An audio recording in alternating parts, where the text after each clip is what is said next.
नूर दस्तगीर बाट साहब, कैसे हैं आप? अल्हम्दुलिल्लाह बिल्कुल ठीक। आपने कॉमनवेल्थ गेम्स में पहला गोल्ड मेडल जीता, आपको बहुत बहुत मुबारक हो। खैर मुबारक। आपको लोग फ़ख्र पाकिस्तान कहने लगे हैं, कैसा महसूस करते हैं? एक प्लेयर के लिए ये बहुत फ़ख्र की बात होती है कि जब इंटरनेशनल सतह पे अपने मुल्क का जो है नाम रोशन करता है। जब मैं वापस आया तो बड़ा मुझे प्यार मिला लोगों से, मतलब इस फीलिंग को वर्ड्स में मैं बता नहीं सकता। आपने 405 किलोग्राम वज़न उठाकर गोल्ड मेडल जीता, जबकि आपने तो ट्रेनिंग के दौरान भी इतना वज़न नहीं उठाया था। जब आपको ये चैलेंज मिला, थोड़ा नर्वस तो हुए होंगे? जी, एक प्लेयर के ऊपर प्रेशर और ये चीज़ तो होती है, लेकिन प्लेयर का काम ये होता है कि वो इस प्रेशर को हैंडल करे और कंपटीशन में अपनी परफॉर्मेंस जो है अच्छी दे। आपके वालिद साहब ने भी आपको कहा था कि सेकंड अटैम्प्ट करनी है, लेकिन आपने नहीं की, वजह क्या थी? सेकंड अटैम्प्ट मैं कर चुका था, थर्ड अटैम्प्ट जो थी वो, क्योंकि मैं लास्ट जो कॉमनवेल्थ गेम्स थी वहाँ पे मैं अनफॉर्चुनेटली एक लिफ्ट की वजह से फेल होने की वजह से मैं ब्रॉन्ज पे ड्रॉप हो गया था। तो इस बार फोकस सिर्फ यही था कि गोल्ड लेना है।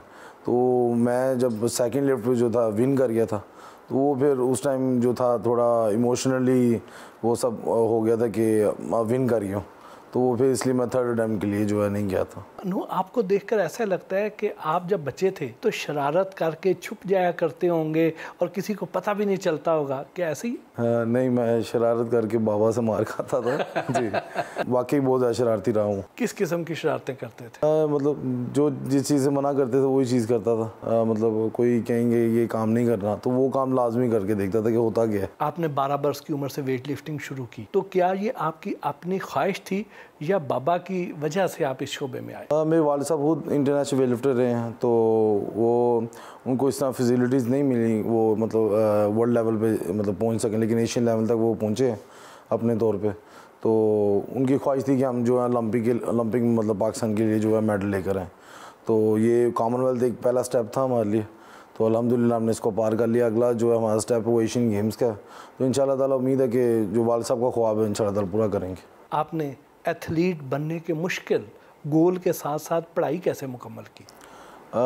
पढ़ाई पे मेरा एक तो बिल्कुल फोकस नहीं था शुरू से ही, लेकिन रो दोगे जितनी थोड़ी बहुत हो सकती की है मैंने, लेकिन स्पोर्ट्स पे जो था मेन फोकस था। और मतलब बचपन से यही था कि मतलब अगर मतलब पढ़ाई नहीं की तो मतलब वो आदमी मतलब लाइक मूवीज़ वगैरह देखते थे, मतलब रॉकी बैल्बोआ देखते थे, मतलब इस तरह फेमस होना या इस तरह स्टार बनना तो किस तरह बन सकते हैं। तो वो वालिद साहब ने एक वे दिखाया था, तो फिर उसी पे चल पड़े, तो अल्हम्दुलिल्लाह अल्लाह ताला ने इज़्ज़त दी। फिर कहाँ तक तालीम हासिल की? मैंने मैट्रिक तक सिर्फ की है। किस उम्र में पहले मुकाबले में हिस्सा लिया? 13 साल का था जब मैंने पहले कंपटीशन में जो हिस्सा लिया। वो इंटर कॉलेज चैम्पियनशिप थी जो लाहौर में हो रही थी। नूर दस्तगीर बट के वालिद गुलाम दस्तगीर बट भी शामिल गुफ्तगू हुए। बट साहब, आप खुद भी 15-16 वर्ष तक नेशनल चैम्पियन रहे, कई नेशनल और इंटरनेशनल मुकाबलों में हिस्सा लिया, गोल्ड मेडल जीते, लेकिन ऐसा क्या हुआ कि आपने अपना हर ख्वाब बेटों से मंसूब कर दिया? बिस्मिल्लाहिर्रहमानिर्रहीम। असल में मैं अपने दौर में जब पूरे अरूज के ऊपर था ना, मेरा 22 साल मेरी उम्र थी, तो मुझे पाकिस्तान उस वक्त की जो फेडरेशन थी उसने मुझे बैन कर दिया था, क्योंकि उस वक्त मैं मतलब कि एशिया का वो ब्रॉन्ज मेडल जीता था। तो उन्होंने कुछ डिसिप्लिन की बना के कोई बहाना बना के तो मुझे उन्होंने 2 साल के लिए बैन किया था। उस वक्त भी ये सोच रहा था कि मैं मतलब कि अब एशिया का गोल्ड जीत जाऊँगा, लेकिन उन्होंने फिर मुझे बैन कर दिया। तो वो बहुत कुछ ऐसा हुआ कि जो मतलब कि मैं कर सकता था जो मैं नहीं कर पाया था। तो फिर मेरी एक अपनी सोच थी, मैंने सोचा था कि जब अल्लाह ताला ने मुझे इतने वसाइल दिए ना, तो मैं अपने बच्चों को जो मैं मतलब कि नहीं जो कर सकता था नहीं कर पाया, मैं इनसे करवाऊंगा। तो ये मेरी शुरू से ही ख्वाहिश थी। दस्तगीर साहब, आपने अपने बेटों को कामयाब एथलीट बनाने के लिए बहुत सी मुश्किलात बर्दाश्त की। क्या कभी किसी लम्हे ऐसा लगा कि खुदा न खास्ता बेटे कामयाब नहीं हो पाएंगे? नहीं जी सर, बिल्कुल हरगिज़ नहीं। कोई मेरा यकीन कामल ऐसा है अपने अल्लाह के ऊपर, मतलब कि इसमें 1% भी मैं डाउट नहीं था। सच यही है। इससे पहले इसने यूथ एशिया के चैंपियन है, जूनियर वर्ल्ड चैंपियन भी ये हुआ है, फिर ये 2 दफ़ा सैफ गेम का गोल्ड मेडलिस्ट भी हुआ है, अब ये कॉमनवेल्थ का भी गोल्ड हुआ है। तो इंशाल्लाह मेरा यकीन आज भी अल्लाह के ऊपर यही है कि ये अब एशियन गेम का भी गोल्ड होगा। और मेरे अल्लाह ने चाहा तो ये वो वक्त भी पाकिस्तान देखेगा कि जब ये ओलंपिक्स में भी गोल्ड लेके आएगा इंशाल्लाह। जब आपने नूर की ट्रेनिंग शुरू की तो क्या आपके डर की वजह से नूर ने आपकी बात मान ली थी या आपने इसके अंदर एक कामयाब एथलीट ढूंढ लिया था? नहीं, बिल्कुल नहीं, डर की वजह से नहीं, क्योंकि ये उस वक्त बिल्कुल बच्चा था। वैसे ही इसको मतलब कि ना पढ़ाई में इतना मतलब कि इसको नहीं था ये कोई इसका ध्यान, तो कुछ मतलब कि मेरा शुरू से ही शौक़ था, तो इसका भी बस शौक़ ही था। मैं नहीं कहूँगा कि ये ज़बरदस्ती था, ज़बरदस्ती बिल्कुल नहीं था, तो ये अपने शौक़ से ही कर रहा था। आप अपने बेटों को इंटरनेशनल मुकाबलों के लिए तैयारी खुद करवाते हैं, क्या कभी आपको ज़रूरत महसूस नहीं हुई कि कोई इसी इंटरनेशनल कोच की सर्विसेज हायर कर ली जाए? बिल्कुल जी, मतलब कि ये चीज़ें भी है मतलब मेरी सोच में कि ये बाहर के मुल्कों में ट्रेनिंग ले, यानी कि किसी और अच्छे कोच से भी ट्रेनिंग ले, लेकिन जो क्योंकि मैंने अपना दौर देखा था, ये ख्वाहिशें हमारी भी थी, लेकिन ये पूरी नहीं हुई। तो फिर मैंने इनको ज़हनी तौर के ऊपर इस तरह तैयार किया था कि ये ही सब कुछ है, मैं ही सब कुछ हूँ और ये जिम ही सब कुछ है, और जो कुछ हमने करना खुद से करना है, ना ही मतलब कि किसी से तवक्को रखी थी और ना ही मतलब कि किसी के सहारे रहे हैं। फिर मतलब जैसे कि अल्लाह के ऊपर छोड़ के हम कर रहे हैं। आपकी जो कहानी है ये बड़ी फिल्मी सी कहानी लगती है। नहीं, ये फिल्मी, चलो फिल्म भी कोई बना ले तो अच्छी बात है, लेकिन ये हमारा प्रैक्टिकल है। ये मेरे जो करीब के जो जितने भी मेरे जानने वाले हैं, जो मेरे भाई हैं, मतलब कि वो अल्हम्दुलिल्लाह बहुत वेल सेट हैं, वो जो उनको पता है कि मैं क्या था, तो मैंने सब कुछ ही लगाया इसके ऊपर। एक वक्त में मैंने मतलब कि मेरे पास 4-4, 5-5 गाड़ियाँ थी, मतलब कि मेरे साथ में टोन में कोठी भी थी, मतलब किस तरह और भी काफ़ी कुछ था। यानी कि एक छोटी सी मुख्तसर सी बात, यानी एक वक्त ऐसा भी मैंने देखा कि मैं एक किराए के घर में भी चला गया था और मेरे पास सिर्फ एक बाइक बची थी। तो एक दिन मैंने ये फैसला करना था कि ये बाइक को घर वापस लेके जाऊं कि इनके लिए मीट लेके जाऊं। तो मैंने फिर अपने एक दोस्त को बुलाया, वो मुझे घर छोड़ के गया, मैं वो उस पैसे का मीट लेके गया हूँ। ये आखिरी हद तक थी मेरी मतलब कि कोशिश। आपने अपनी जायदाद, गाड़ियाँ, अपने असासे बेचकर अपने बेटों की खुराक पूरी की, लेकिन क्या कभी हुकूमत से इस तरह की स्पोर्ट के लिए वसाइल मुहैया करने के लिए डिमांड नहीं की? वैसे मैंने डिमांड कभी नहीं की, क्योंकि मैं समझता हूँ कि ये अपनी गैरत का सौदा करने वाली बात है, किसी के आगे गिड़गिड़ाना और उनसे ये कहना कि आप कुछ करें। लेकिन हम ये समझते ज़रूर हैं कि ये इस चीज़ के ऊपर हमें बहुत कुछ चाहिए था, लेकिन अल्लाह ताला ने किसी न किसी ज़रिए से हमें वो मतलब मिल रहा है, वो भी अल्लाह का दिए हुआ था जो हमारे पास था। तो मैं कहता हूँ कि अब अगर हमने क्या लड़ना है बाहर जाके, अगर हमने इन लोगों के आगे हाथ फैला दिए तो ये तो इनको खुद सोचना चाहिए, क्योंकि गवर्नमेंट के पास भी तो हमारा ही सब कुछ है, हमारी आवाम ही टैक्स देती है, तो जो हमारा हम ही से दें, कम से कम एक मेरिट तो सेट करें, सबको एक जैसा फंड तो दें, सबको एक तरह की सहूलतें दें। अगर ये देंगे तो इंशाल्लाह करेंगे ये सब कुछ पूरा। अगर ये ना भी करेंगे तो इंशाल्लाह फिर भी हम करेंगे, और हमारा इरादा बड़ा मजबूत है, और इंशाल्लाह हम अब अल्लाह ताला ने कुछ वसाइल पैदा भी किए हैं, ये भी इन्हीं के ऊपर लगाना है।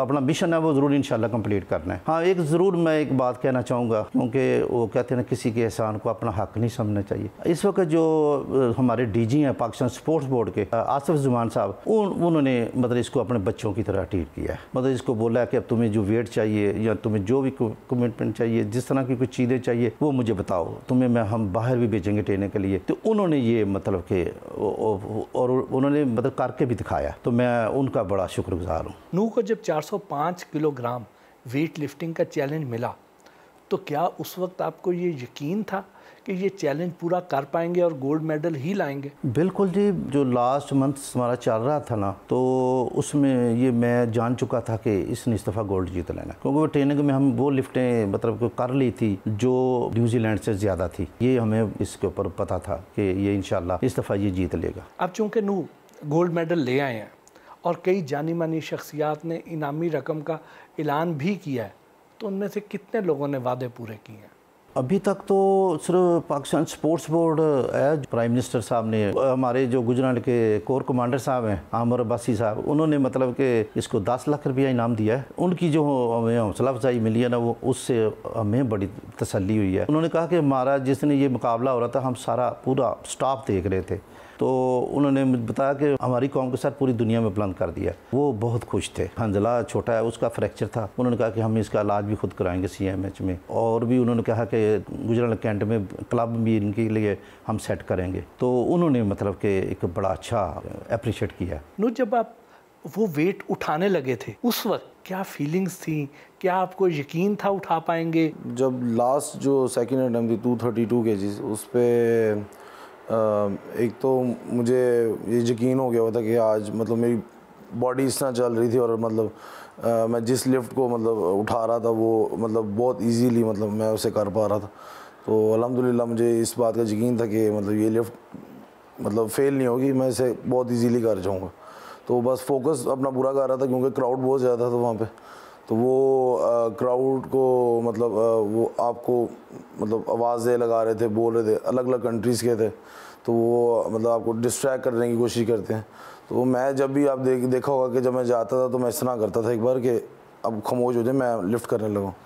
तो बस उस टाइम सिर्फ फोकस ये था कि इस लिफ्ट को जिस तरह मर्जी करके, चाहे इसके नीचे आके मरना पड़े, आज इसको करना ज़रूर है।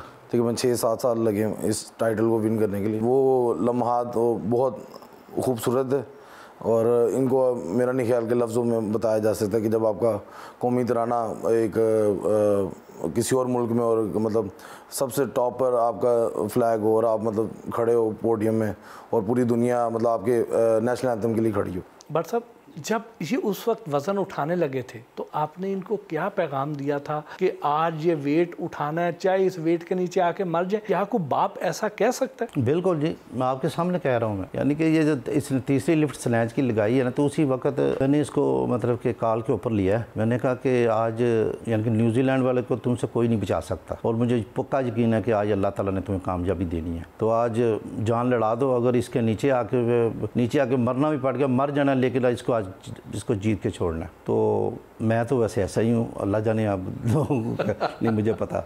एक मुकाबले की तैयारी में कितना खर्च आता है? जब इस तरह को ख़ास मुकाबला हो ना, या जैसे ये इंटरनेशनल है, तो उसका अखराजात मैंने देखा कि हमने एक दिन में 8 से 10 हज़ार रुपया खर्च हुआ है दोनों के ऊपर। यानी कि दोनों मेरे बेटे वेट लिफ्टर हैं। तो आम रूटीन के ऊपर इतना नहीं होता, आम रूटीन को 4-5 हज़ार रुपये चल जाता है आम रूटीन के जो ट्रेनिंग हम करते हैं। लेकिन जो कंपटीशन का फोकस हो जाए ना, फिर सुबह भी मीट, शाम को भी मीट, दोपहर को भी, फिर वो डाइट जो ना डबल हो जाती है, तो फिर अखराजात भी बढ़ जाते हैं।